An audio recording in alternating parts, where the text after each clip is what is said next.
Hello friends, आज हम देखेंगे पोटेंशियल एनर्जी के बारे में। ठीक है, पोटेंशियल एनर्जी क्या है और इसका जो फॉर्मूला है वो mgh क्यों होता है। ठीक है, इसके एक्सप्रेशन को हम लोग फाइंड आउट करेंगे और पोटेंशियल एनर्जी को हम लोग देंगे। पहले देखते हैं पोटेंशियल एनर्जी है क्या। पोटेंशियल एनर्जी जो है, ठीक है, वो है हमें जो एनर्जी मिलती है या फिर किसी ऑब्जेक्ट को जो एनर्जी मिलती है उसके पोजिशन, ठीक है, उसके पोजिशन या फिर उसके शेप की वजह से, या फिर ओरिएंटेशन कह दो या फिर कॉन्फिगरेशन कह दो, जो कहो। ठीक है, उसके पोजिशन या फिर उसके शेप की वजह से जो उसको एनर्जी मिली है, पोटेंशियल, वो जो उसको एनर्जी मिली है उस ऑब्जेक्ट को, उसे हम लोग कहते हैं पोटेंशियल एनर्जी। ठीक है, इसको मैं लिख देता हूँ एनर्जी। आप लोग भी इसको चाहो तो लिख सकते हो अपने नोटबुक में, एनर्जी ड्यू टू पोजीशन और शेप। ठीक है, अब एक क्वेश्चन दिमाग में आ रहा होगा, जैसे ही आप लोग ये डेफिनेशन पढ़ते हो दिमाग में एक क्वेश्चन आता है कि किसी भी ऑब्जेक्ट को पोजीशन की वजह से और शेप की वजह से एनर्जी कैसे मिल सकती है। मैंने तो आज तक नहीं देखा कि किसी भी ऑब्जेक्ट को पोजीशन और शेप की वजह से एनर्जी मिली हो। देखो, ये चीज़ें हमारे सामने होती रहती हैं, बस हम उसे ऑब्जॉर्व नहीं करते। ठीक है, हम उसे ऑब्जॉर्व नहीं करते कि हाँ ऐसा कुछ हो रहा है, सामने कुछ ऐसा हो रहा है कि हाँ दिख रहा है कि हाँ इसको एनर्जी मिल रहा है, लेकिन हम लोग उसको ऑब्जर्व ही नहीं करते तो पता कैसे चले। ठीक है, उसको एनर्जी मिल रहा होता है, एनर्जी का ट्रांसफर हो रहा होता है, लेकिन हमें समझ नहीं आता क्योंकि हम उसे सही से ऑब्जर्व नहीं करते। देखते हैं कि कैसे पोजीशन और शेप की वजह से किसी भी ऑब्जेक्ट को एनर्जी मिलता है। सपोज करो कि कोई भी ऑब्जेक्ट है, ठीक है, जो कि यहाँ पे इस एक हाइट पे है, जो कि हाइट है आपका h। ठीक है, हाइट है h और नीचे है यहाँ पे सैंड। ठीक है, जो कि है आपका सैंड, मतलब कि सोइल है या फिर सैंड है, बालू है या फिर पूरे रेत है, रेत बालू है या फिर आपका कोई ज़मीन है। ठीक है, मतलब थोड़ा सा गीला ज़मीन, ताकि उसमें आसानी से वो अगर बॉल गिरे तो अंदर तक चला जाए। ठीक है, ऐसा कोई ज़मीन है। ठीक है, आप सपोज करो कि आप इसको ऊपर लेके जाते हो इस हाइट तक और इसको यहाँ से छोड़ देते हो। क्या करते हो, इसको यहाँ से आप छोड़ देते हो। इस केस में क्या होगा, इस केस में क्या होगा, ये जो बॉल है ये जब नीचे गिरेगा तो उस सैंड के अंदर, उस सोइल के अंदर, जो भी वहाँ पे नीचे चीज़ है उसके अंदर ये थोड़ा अंदर जाएगा। ठीक है, उसके थोड़ा अंदर जाएगा, जिसके वजह से उसमें ये पेनिट्रेट करेगा, उस सोइल में, उस सैंड में ये थोड़ा पेनिट्रेशन करेगा, ये थोड़ा पेनिट्रेट करेगा उस सोइल और सैंड में। ऐसा क्यों हुआ, ऐसा क्यों हुआ? क्योंकि इसके पास एक एनर्जी थी, इसके पास एक एनर्जी हुई, इसी की वजह से ही तो ये पेनिट्रेशन कर पाया। अगर इसके पास एनर्जी नहीं होता तो ये पेनिट्रेशन कैसे करता? अच्छा, एनर्जी क्या है? एनर्जी है capacity to do work, capacity to do work. तो यहाँ पे क्या वर्क हुआ है? एकदम हुआ है। इसने, ये एक फोर्स से आया था, ये एक फोर्स से आ रहा था, मोमेंटम था इसके पास, एक मास थी, एक वेलोसिटी थी, तो चेंज इन मोमेंटम, तो फोर्स इसके पास ऑटोमेटिकली आ गया। तो फोर्स से आ रहा था और अंदर सैंड के अंदर, सोइल के अंदर, ये अंदर तक गया, कुछ पेनिट्रेट किया सोइल को, सैंड को, तो इसने एक डिस्प्लेसमेंट भी किया। मतलब कि और वर्क डन क्या होता है? वर्क डन होता है आपका फोर्स इनटू डिस्प्लेसमेंट। फोर्स भी है, डिस्प्लेसमेंट भी हुआ है, इसका मतलब कि यहाँ पे वर्क डन हुआ है, वर्क डन हुआ है तो यहाँ पे एनर्जी है, वर्क डन हुआ है तो मतलब एनर्जी है।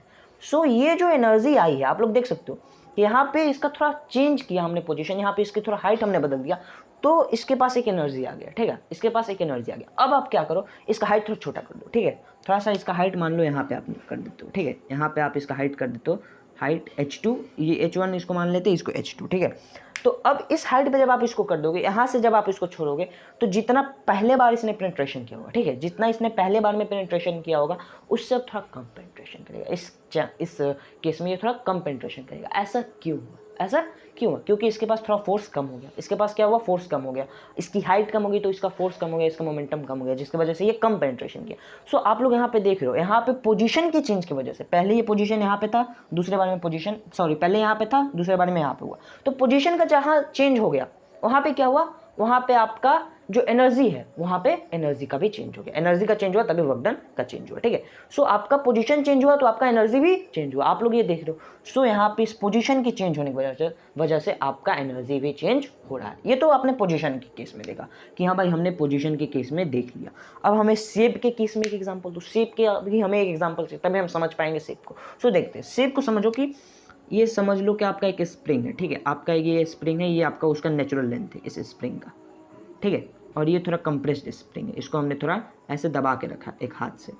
ठीक है, कोई आदमी है जिसने इस स्प्रिंग को ऐसे अपने हाथ से, ठीक है, या फिर बॉक्स से उसको ऐसे दबा के रखा है, ऐसे एकदम दबा के रखा, और ये उसका नेचुरल लेंथ है, उसका अपना लेंथ। तो जब ये अपने नेचुरल लेंथ में रहेगा, मतलब ना दबा हुआ है, ना ये इसको हमने खींचा है, ना ऐसे दाबा है हमने, ना इसको ऐसे खींचा है, तो उस केस में क्या होगा? जब ये ना ही दबा होगा, ना ही इसको हमने खींचा हुआ होगा, ना ये एक्सटेंडेड होगा, ना कंप्रेस्ड होगा, तो उस केस में क्या होगा? ये कुछ नहीं करेगा, ये जैसा है वैसा ही रहेगा, इसको कुछ फर्क नहीं पड़ता, ये जैसा है वैसा ही रहेगा। ठीक है, लेकिन वहीं पर जैसे आपने इसको कंप्रेस किया, क्या किया आपने, आपने जैसे ही इसको आपने कंप्रेस किया, सो क्या हुआ उस केस में, उस केस में क्या हुआ, उस केस में इसके पास इसने एनर्जी को स्टोर किया, इसने क्या किया, एनर्जी को स्टोर किया।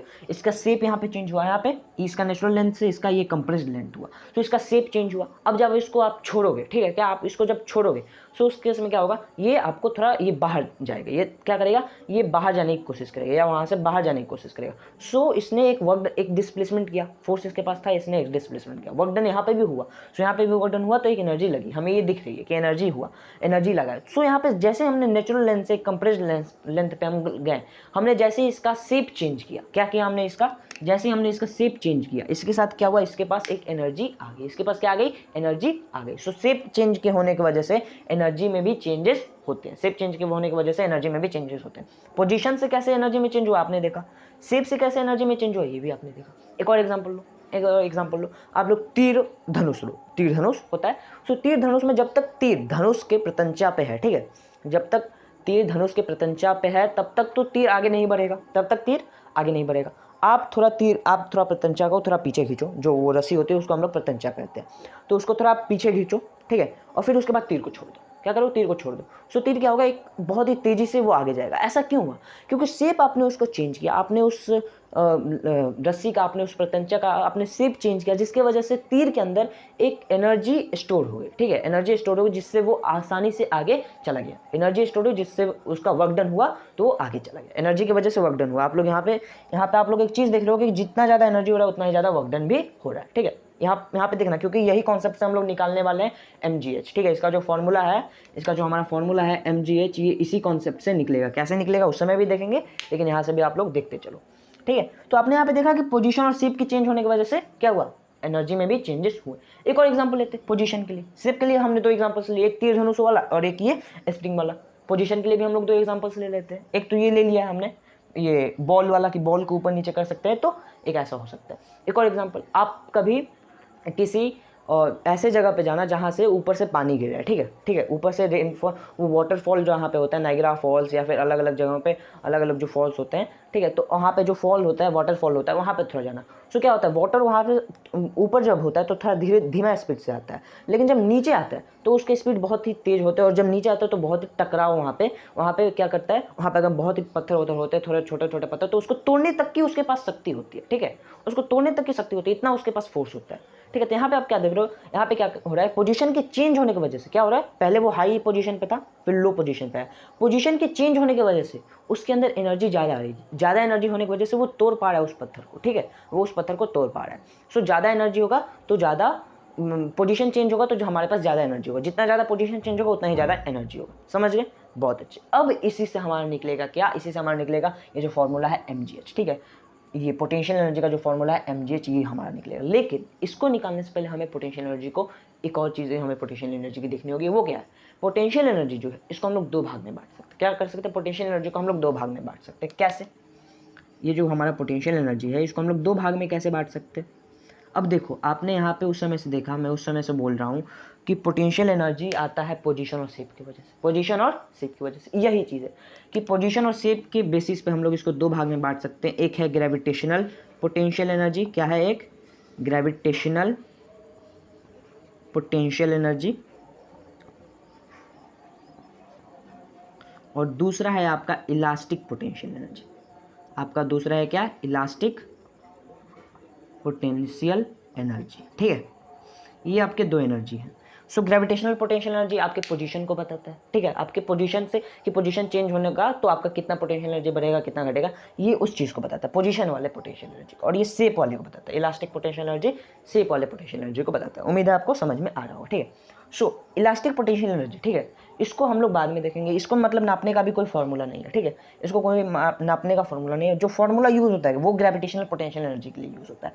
ये जो mgh हम लोग यूज़ करते हैं, ये हम लोग करते हैं ग्रेविटेशनल पोटेंशियल एनर्जी को नापने के लिए, ठीक है, ये इलास्टिक पोटेंशियल एनर्जी को नापने के लिए नहीं होता। आप एक, ये जो आपका स्प्रिंग वाला केस था ये इलास्टिक पोटेंशियल एनर्जी में आता है, वो जो तीर धनुष वाला केस था वो भी इलास्टिक पोटेंशियल एनर्जी में आता है। आपका एक गुलेल वाला होता होगा, आप जब गांव में कभी गए होगे तो आपने गुलेल से आपका कभी ना कभी मुलाकात तो जरूर हुआ होगा। गुलेल होता है, आपने उसको हम लोग गुलेल होता है, उस पर हम लोग किसी भी पत्थर को या फिर किसी भी चीज़ को उसके बीच में फंसाते हैं और ऐसे खींच के छोड़ते हैं तो वो जो पत्थर होता है, जो भी उसके बीच में फंसा हुआ चीज़ होता है, वो बहुत ही दूर तक जाता है, ठीक है। तो उसके शेप के चेंज होने की वजह से उसके पास ये एनर्जी आती है। सो वो जो चीज़ें हैं, वो शेप के चेंजेस के जो चीज़ें हैं, वो इलास्टिक पोटेंशियल एनर्जी में काउंट होता है, ठीक है। सो इसके लिए कोई फार्मूला अभी नहीं है, लेकिन इसके लिए ये ग्रेविटेशनल पोटेंशियल एनर्जी के लिए फार्मूला है। सो इसको हम लोग देखेंगे, क्या करेंगे, इसको अभी हम लोग देखेंगे। सो अभी इसको देखते हैं। अब देखो हम लोग ये जो हमने अभी देखा था, ठीक है, पोजीशन वाले केस को जो हमने देखा था, इसी से हम लोग इसका आंसर निकालेंगे, इसी से हम लोग इसका आंसर निकालेंगे, पोटेंशियल एनर्जी का फॉर्मूला निकालेंगे, इसका आंसर निकालेंगे। ये जो mgh है, इसी से हम लोग इसको ड्राइव कर लेंगे। कैसे, देखते हैं। अब सपोज करो, देखो यहाँ पे जैसे हमने देखा कि पोजीशन जब यहाँ पे चेंज हुआ, जितना हाई पोजीशन था तो ज़्यादा अंदर तक गया, ठीक है, कम पोजीशन था तो कम अंदर तक गया, ठीक है। मतलब ज़्यादा पोजीशन हुआ मतलब ज़्यादा एनर्जी था, ज़्यादा एनर्जी होने की वजह से ज़्यादा वर्क डन हुआ, ज़्यादा एनर्जी था तो ज़्यादा वर्क डन हुआ, कम एनर्जी था तो कम वर्क डन हुआ। क्या हुआ, more energy equals more work done, क्या, मोर वर्क डन, और वाइस वर्सा। और ये फिर लो एनर्जी, लो नहीं, लेस ज़्यादा इसके अप्रोप्रिएट वर्ड रहेगा, less energy equal less work done. So जितना कम एनर्जी होगा उतना ही कम वर्क डन होगा, ठीक है। और एनर्जी है क्या, एनर्जी है कैपेसिटी टू वर्क डन। सो हम लोग ये कह सकते हैं ज़्यादा एनर्जी तो ज़्यादा वर्क डन, कम एनर्जी तो कम वर्क डन, ठीक है। सो इंक्रीज इन एनर्जी, ठीक है, जो इंक्रीज इन एनर्जी होगा वो इक्वल होगा वर्क डन के। यहाँ पे ये जो इंक्रीज इन एनर्जी हुआ, यहाँ पे एनर्जी आपका ज़्यादा था, फिर यहाँ पे थोड़ा कम था, यहाँ पे ज़्यादा हुआ, फिर यहाँ पे ज़्यादा हुआ, फिर यहाँ पे ज़्यादा हुआ, ऐसे होते होते होते होते यहाँ पे जाके यहाँ पे वो सबसे ज़्यादा होके यहाँ पे उसने डिप्रेस किया, यहाँ पे पेनिट्रेट किया उसने, ठीक है। सो यहाँ पे क्या हुआ, जितना ज़्यादा एनर्जी होगा, यहाँ पे एनर्जी कम था और धीरे धीरे बढ़ता गया, फिर कम था धीरे धीरे बढ़ता गया, फिर ज़्यादा था तो धीरे धीरे घटता गया, ऐसा कभी कभी केस होता है, ठीक है। सो जब इंक्रीज होगा, जितना ज़्यादा एनर्जी में इंक्रीज होगा उतना ही वर्क डन होगा, ठीक है। तो हम लोग इससे लिख सकते हैं, इस चीज़ से हम लोग क्या ये लिख सकते हैं कि जो पोटेंशियल एनर्जी है, पोटेंशियल एनर्जी जो है, क्या, पोटेंशियल एनर्जी जो है वो भी एक एनर्जी है। सो जितना ज़्यादा energy, increase in energy equals work done. तो पोटेंशियल एनर्जी का भी हम लोग ये लिख सकते हैं कि पोटेंशियल एनर्जी, अगर पी से हम लोग डिनोट करते हैं तो ये भी होगा इक्वल वर्क डन, ठीक है। अभी जब ये आप लोग आगे जाओगे तो ये हो जाता है चेंज इन पोटेंशियल एनर्जी, ठीक है। तो यहाँ पे आप लोग एक डेल्टा लगा देते हो, डेल्टा पी, मतलब कि चेंज इन पोटेंशियल एनर्जी। सो वो अभी हमें नहीं देखनी है, अभी हम अपने पर्सपेक्टिव से देखते हैं कि P इक्वल W, मतलब कि क्या होता है, work done equal potential energy. यहाँ आप लोग देख सकते हो कि जितना ज़्यादा एनर्जी यहाँ पे होगा, जितना ज़्यादा आप लोग इसको जितने ज़्यादा हाइट पे लेके जाओगे उतना ही ज़्यादा ये वर्क डन करेगा, जितने कम हाइट पे लेके जाओगे उतना ही कम वर्क डन करेगा, जितना ज़्यादा हाइट होगा उतना ही ज़्यादा एनर्जी होगा, ज़्यादा एनर्जी ज़्यादा वर्क डन, कम एनर्जी कम वर्क डन। समझ में आया, बहुत अच्छे। वर्क डन का फॉर्मूला क्या है, वर्क डन का फॉर्मूला क्या है, F S, force into displacement. सही है, फोर्स इंटू डिस्प्लेसमेंट, कोई दिक्कत नहीं है, कोई दिक्कत नहीं है। अब देखो फोर्स इंटू डिस्प्लेसमेंट, डिस्प्लेसमेंट क्या है, डिस्प्लेसमेंट ये एच है, एच जो हमारा हाइट है वही हमारा डिस्प्लेसमेंट, एच जो हमारा हाइट है वही हमारा डिस्प्लेसमेंट। सो फोर्स के जगह पे हम लोग चुपचाप एफ लिख देते हैं और एस के जगह पे हम लोग एच लिख देते हैं। सही है, कोई दिक्कत नहीं है, कोई दिक्कत नहीं है। आइए देखते हैं जो फोर्स है, ठीक है। अब ये कह रहा है कि किस फोर्स से आप इसको ऊपर लेके जा रहे हो, किस फोर्स से आप इस बॉल को ऊपर लेके गए हो या फिर आप इसको नीचे लेके आ रहे हो, ठीक है। ऊपर लेके जा रहे हो या फिर नीचे लेके आ रहे हो, जो भी चीज़ है, आप ऊपर लेके जा रहे हो या यहाँ से नीचे से आप ऊपर लिफ्ट करो या फिर ऊपर से आप लोग इसको नीचे लिफ्ट करो, ये आपका ये फोर्स पूछ रहा है, ये फोर्स पूछ रहा है। अब देखो ग्रेविटी इसको कितने फोर्स से इसको नीचे की तरफ खींच रही है, mg से। इसका वेट जो है उसी के फोर्स से इसको नीचे खींचा जा रहा है, ठीक है। ग्रेविटी उसी के फोर्स से नीचे खींच रहा है। तो अगर आपको इसको ऊपर भी उठाना है या फिर नीचे भी लाना है, सो आपको उसी की इक्वल फोर्स लगाना होगा, तभी आप ऊपर भी लेके जा सकोगे या फिर नीचे भी लेके आ सकोगे। उसी के इक्वल फोर्स लगाना होगा, उससे थोड़ा सा ज़्यादा या फिर उसके इक्वल मिनिमम फोर्स तो उसके इक्वल होना ही चाहिए, तभी आप इसको उठा भी पाओगे या फिर नीचे भी ला पाओगे, ठीक है। ये चीज़ है। सो फोर्स की जगह पे हम लोग यहाँ पे लिख देंगे कि mg इंटू एच, जो कि आपका हो जाएगा mgh। समझ में आया। तो फोर्स आपका मिनिमम जो होना चाहिए वो mg होना चाहिए। ग्रेविटी को आपको कैंसिल करने के लिए आपका मिनिमम फोर्स जो होना चाहिए वो mg होना चाहिए, ठीक है। मतलब mg के बराबर होना चाहिए। यहाँ पे हम ये बताना चाहते हैं कि mg के बराबर आपका फोर्स होना चाहिए, इसके लिए हमने mg लिखा है, ठीक है। अब ये मत समझना कि नीचे की तरफ कहाँ जा रहा है कि आपने mg लिख दिया। यहाँ पे mg हम लोग इसलिए लिख रहे हैं क्योंकि उतना ही फोर्स आप लगाने वाले हो, ये डिनोशन के लिए कि हाँ आप लोग उतना ही फोर्स लगाओगे, इसके लिए हमने यहाँ पे mg लिखा। mg के बराबर आपका फोर्स लगेगा, उससे ज़्यादा लगा सकते हो लेकिन mg के बराबर ही आपका फोर्स लगेगा। उससे ज़्यादा लगाओगे तो वो ऊपर की तरफ उछल जाएगा, अगर नीचे से ऊपर ले जाओगे तो ऊपर की तरफ उछल जाएगा। सो mg यहाँ से ये फॉर्मूला निकल गया। अब दिमाग में एक क्वेश्चन आएगा, अच्छा यहाँ पे तो इसका पोटेंशियल एनर्जी मान लो कि हम mg इंटू एच से निकालें, ग्राउंड पे वैसे इसका पोटेंशियल एनर्जी क्या होगा। तो एक दिमाग में आएगा कि अच्छा ग्राउंड पे तो इसका हाइट 0 है ना, ग्राउंड पे तो हाइट इसका कुछ है ही नहीं, तो 0 है तो हाइट 0 है और mg जो है तो हाइट लेकिन जीरो है तो पोटेंशियल एनर्जी भी जीरो हो गया। आप लोग ये सोच लोगे दिमाग में, ये सोच लोगे कि हाँ ग्राउंड पे ये पोटेंशियल एनर्जी जो है इसका जीरो हो गया। मैं एक काम करता हूँ, ये मेरा रहा ग्राउंड जिस पे कि है ये मेरा बॉल, ठीक है, ये मेरा बॉल है। मैं इसको क्या करता हूँ, ये जो ग्राउंड है हमारा, ठीक है, मैं इसको क्या करता हूँ, इसको नीचे की तरफ थोड़ा डिग कर देता हूँ। क्या करता हूँ, इसको नीचे की तरफ थोड़ा डिग कर देता हूँ।